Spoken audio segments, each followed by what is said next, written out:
Good evening and welcome to Hello, It's Us, a program based on the premise that life in general goes better if it's us working together as opposed to you, me, and them working at cross purposes.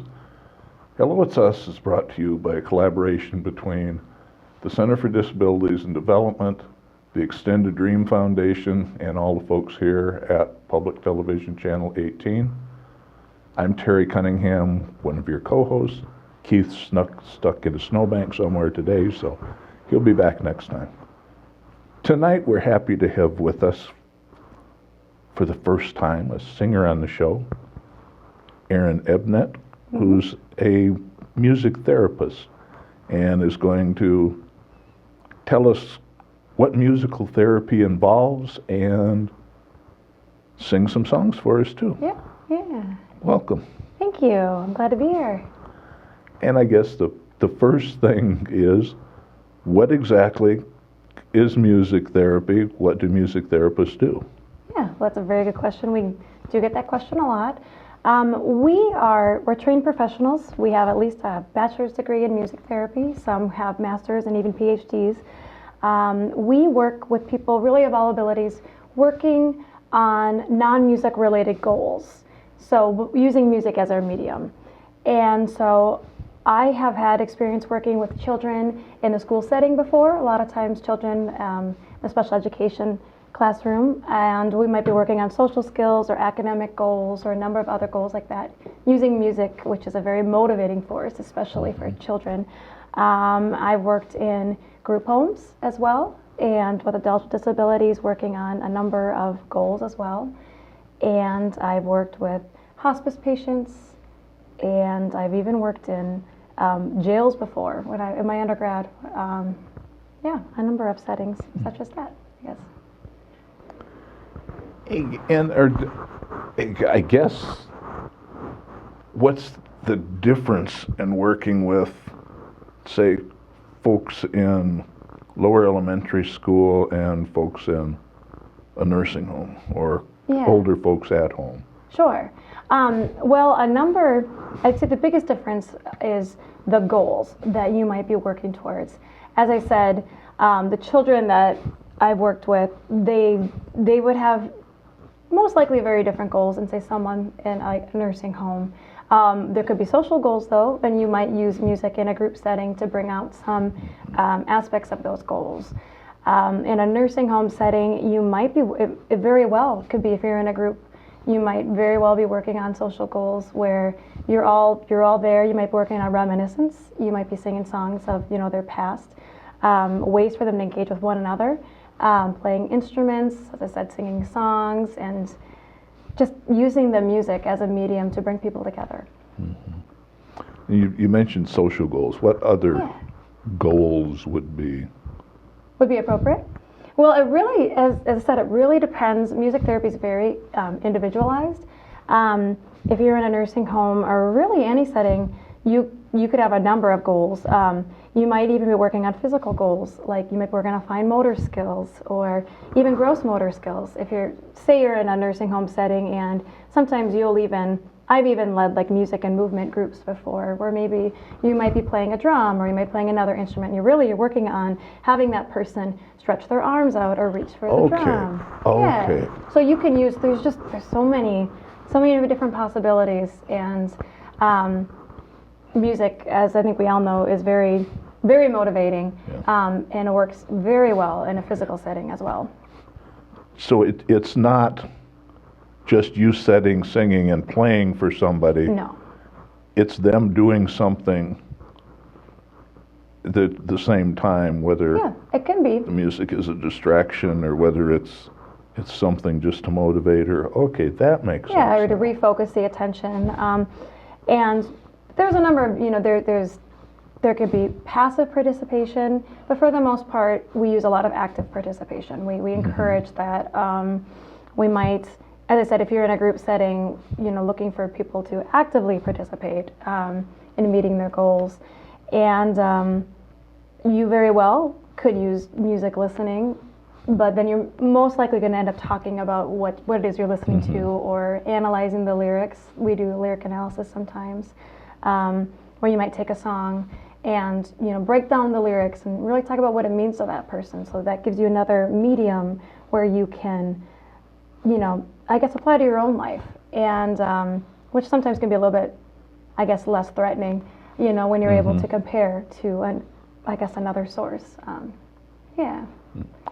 How long's music therapy been around, specifically designed as a type of therapy? Well, it really came into being. Well, music has been used throughout all time in a number of different ways, but it was really after World War II in the VA hospitals. They were working with veterans, and they were working on their gaits, so they're walking, or a number of other things, and they heard big band music playing, and they found out they were able to improve their gait and a number of other things when they heard that rhythmic beat. So they thought maybe there's something to this, and then they started doing more research on it, and it's been a profession since around that time. Yeah. That's interesting, because I don't remember anything called music therapy when I was in rehab after a spinal cord injury. Okay. Now, they could have been sneaky and just called it sing-alongs and whatever then, maybe. but I think Maybe. they may have decided we were already therapied out for the day, and to mention another kind of therapy might have cut down on the participation, because there was a fair amount of that kind of stuff going on, and especially nights when lots of families tended to come. But Yes. Well, and I think it's sneakier than I thought. Well, we've been trying to educate for a profession for really forever. We're becoming more well known, but not every VA hospital has a music therapist yet. We're working that direction, and I truly believe. I'm sure we all do, but I truly believe there should be music therapists in every hospital, every school, or at least have access to it, all those different areas. It's a way to reach people, and sometimes in ways that other interventions just can't. So, Sure. Yeah. When did you first get interested in music therapy? Well, I heard about music therapy. I was in college, and I actually had personally had an accident just maybe a semester or two before I found out about music therapy, but I had to drop out of school and while I was recovering. And during that time, I had volunteered at my old elementary school. I was working in the special education department. My mother is a special ed teacher, and she's like, why don't you use some of your time and go volunteer there with the special ed teacher and the students there. And I loved working with people. I didn't think I would, but I did. And I had always been a musician, or I sang in choir, and I'd never thought about using music to help people. And I'm guessing I had gone back to school. I'm not sure what year it was. It was a long time ago. And I just did a Google search. I may have taken one of those tests too, one of those tests that say what you should be doing. And somehow music therapy came up. I just researched a little bit more, and I was instantly intrigued. And the next semester I transferred to Eau Claire, Wisconsin, which is where I received my undergrad degree. So, yeah. Interesting. So then do you do primarily other people's stuff, or do you do primarily your stuff, or a combination? Or? In the sessions, it's mostly client-preferred music. So if I'm working with children, I'm going to be using music that's appropriate for children. We might make up music on the spot. There's a lot of, depends on the goals, especially with the kids' songs, and they love writing songs with you. And that's more important to them too, when they can have an active role in that.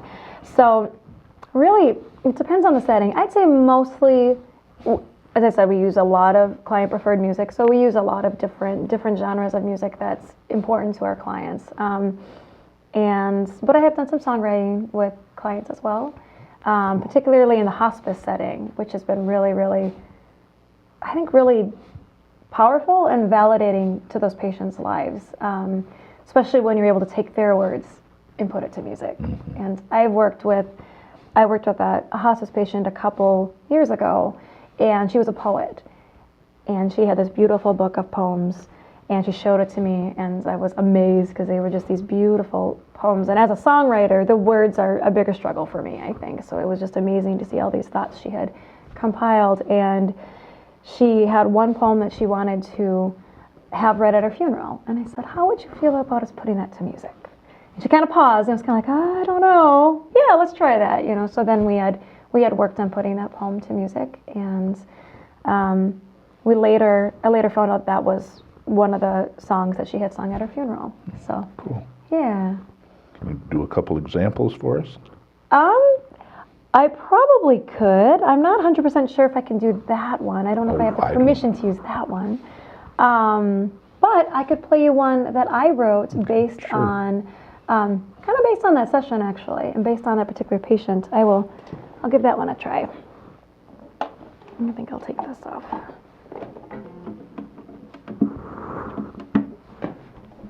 This is a song that, as I said, it was based, kind of based after that hospice patient I had worked with, and I had been writing songs really since that time of the accident I had mentioned, so which was like 12 years ago. So some of these songs have been with me for a while, and that woman that I had worked with, she just lived her life with no regrets, and she had even published some of her poems, and you know, she just was very, very open with her life in such a way that it kind of inspired the song, and living our lives in a way that at the end of our life we may not have regrets like that. So it's called I Will Be.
Thank you. Very nice. Thank you.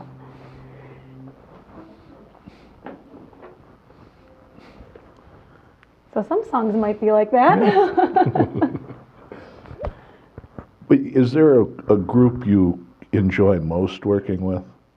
Oh, that's a really good question. I've worked, the last couple of years I was working for West Music, and which is right here in Coralville, well, right near here in Coralville. I had the chance to work with a number of different populations. We did a lot of contract work, and so I really had, which was great because I had the opportunity to work with, as I said, lots of different populations. I think over the years, I think the hospice work has been probably the most, I don't know, maybe the most dear to me in some ways. It's just, there's something about validating and honoring someone's life and hearing their stories and I guess honoring that and sharing that time with them with music is very, very important to me, I think. Is that also the group that's probably most open to it? Most open to music therapy or most open? I don't know. That's a really good question, actually. That's a good question. There's been hospice patients. I mean, not every hospice patient may even want a service like music therapy, but when hospices have new patients admitted, normally they'll check. They do a number of surveys with the family as well as with the patient, and if music is a big interest in their life, and if that hospice happens to offer music therapy, as many in this area do, they'll often be referred for music therapy. And sometimes we get a referral, and it turns out maybe that isn't what they wanted. And it's important to honor their request in that. And a lot of people, especially in hospital settings, and whether you're in a nursing home or really at the end of your life, and there's not always a lot of control left. Everyone's kind of telling you what to do, and having the control to even say, you know what, I would prefer not to have that right now. Absolutely. It's very important. Very important. I mean, I relate to that a lot. People who can't wait to go visit somebody when they're in the hospital drive me crazy. Why are you here? To make you feel better. What are you going to do to make me feel better? Exactly. I know. Yes. I'm have whatever. I'm in here for whatever reason. Yeah. Rest is what I need. Rest is what you Go need. away. Yes. But giving But yes. we're waiting for, the 10 other people they've invited to come up. Oh. And it's like, no, go away. Oh, come in. How did you find me in the first place? I don't have my name listed for people. You tried to sneak in there, didn't I you? do. And it didn't work out. I just don't. Okay. If I'm feeling miserable, other people being around watch me feel miserable does not lift my spirits. Probably not in that and in that setting, no. It just is something I just as soon not do. So sure. Usually one person knows if I go into the hospital for whatever, and I tell them, it's just because you're going to be notified if something goes very bad. No, you don't need to come. Oh. Well, and it's very, obviously, it's very up to the individual, right? And some people really, they will instantly be like, yes, come on in. And then some people are going to be a little more reserved. And I think it's really important to give people that opportunity. And after the accident that I had, I was only in the hospital for like 6 days, which is nothing, But I did have a whole semester to recover where I was home by myself for just about the entire day. And my mother is a teacher, as I had mentioned, and so she was home in the evening, but during the day, it's a lot of alone time, a lot of time to think about, all kinds of things. And I started songwriting during that time. But I had thought a little bit about what it might have been like if I had access to someone like a music therapist who maybe could help me with some of my songs, even how that time might have been a little different. And or to at least have had the choice. And I was pretty stubborn, I'll admit. I was pretty stubborn back then, and when I was in the hospital, I might have accepted a music therapist or anybody to come in, and I might not have. But it would have been nice to have the opportunity to have chosen that, too. Sure. So. And I mean, in the hospital or in those settings, it also makes a big difference at how the opportunity is presented. Yes. And if it's your choice as opposed to, okay, this is such and such, they're here for this, they'll be here for an hour. It's like, What? why? Yes. Where on the agenda does it say that? I don't have any interest in it. Well, Yeah. everybody does this. Well. No, it just, Yeah. Yeah. in those situations where, yeah, you're fighting to keep control of what seems to be the last few things that you can do. And being told this is what you're going to do and that's what you're going to do, or, when I was to the point in my therapy that we were looking at colleges and what I was going to do in that, and between my junior and senior year in high school, I had worked on a playground as a supervisor for kids with intellectual disabilities. Okay. And fell in love with it. It was not the job I had applied for. I had applied for just a regular playground. At the last minute, they called me, and the person who had accepted it had gotten a full-time job that paid much better than the $1.60 an hour that we were getting back in '70. And I said, I'm willing to give it a try.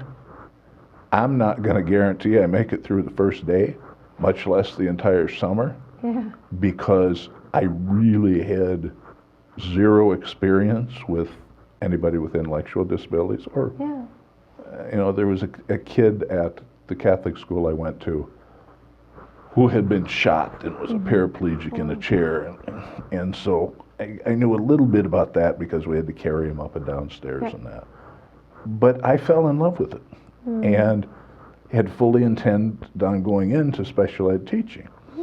Well, the voc rehab counselor at the hospital said, oh, no, you'd never be able to do that because you'd never be able to control a class.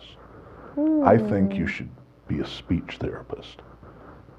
And I'm like, what? I didn't even know what speech therapy was. Yeah. So I said yes just to keep her happy.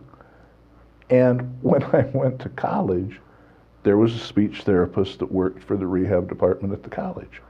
And it took me about 5 minutes of watching her to determine these are not the hands of a speech therapist, because they used a whole lot of manual dexterity to form jaws and cheeks and lips and stuff into the right positions. But she figured I could live at home and do that from my house. And so that wasn't my fun experience with them. But how do kids then react? How do kids react? With music therapy?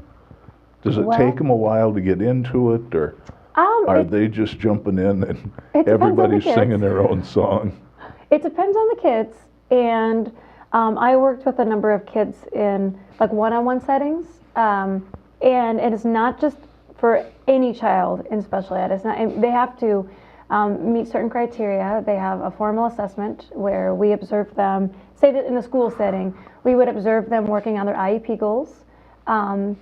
We observe them how they did without music, and then we would do an assessment with music. And so we would have to compare if they did better working on their IEP goals, which is their individual education plan, their own goals.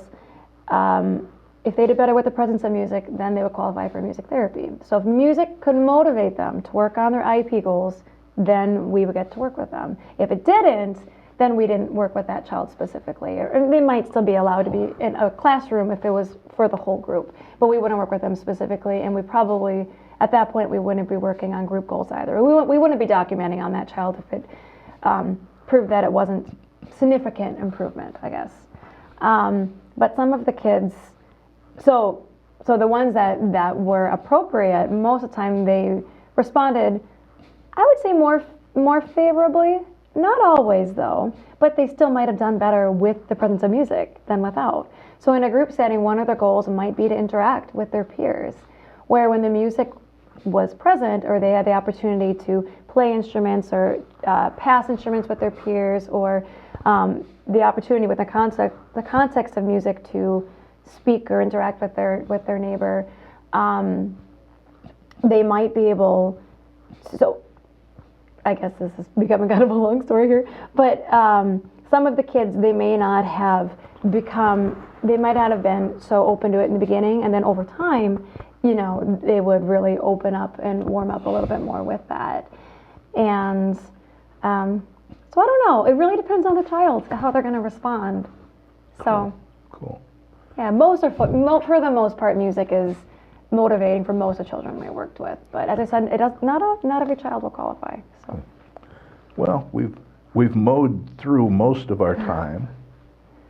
Can you do something else for us to kind of send us off? Sure, I can do that. Everybody else out there, thanks for being here. Thank you. Thank you so much. Stop by next week. Thank you so much. We're going to have to have you back again, I know. We haven't covered nearly everything. There's a lot to talk about. Yeah. But I will play one. This is from, and as was the last song, but it's from an album that I finally recorded. And this is called Chance on the Wind. And for me, it was kind of about just that, taking chances and starting to record my music. And I think this can apply to a lot of the clients I work with as well, is challenging ourselves to, I don't know, work towards our goals, our dreams, whatever that might be.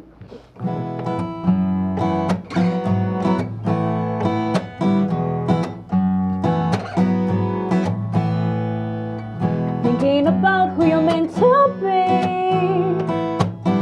tired of fulfilling someone else's dreams. Though fear of failure can soon do so, if you don't try, you'll never know. Ooh, ooh, ooh, you'll never know.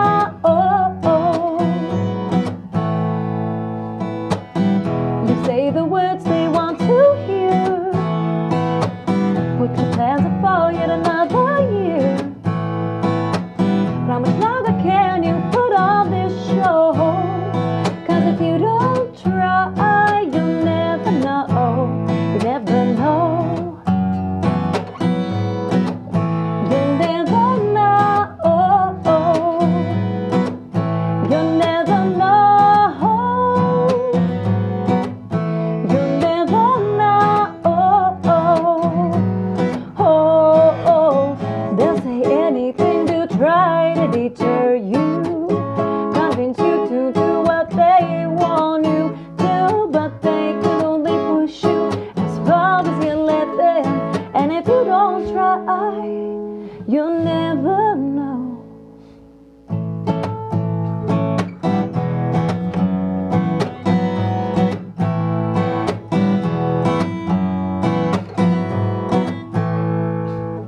Now is the time to be making the most of your life, make it everything.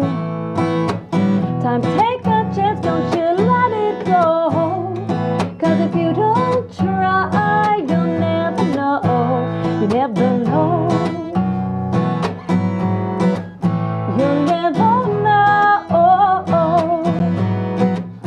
You'll never know. You'll never know. They'll say anything to try to deter you, convince you to do what they want you to, but they can only push you as far as you let them. And if you don't try, you'll never know. No, you never know. You'll never know.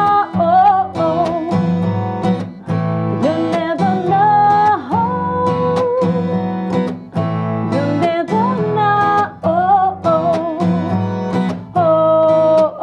Take a chance on the wind, they say. Now the risk is nothing gained. Take a chance on the wind, they say. Now the risk is nothing gained. And you'll never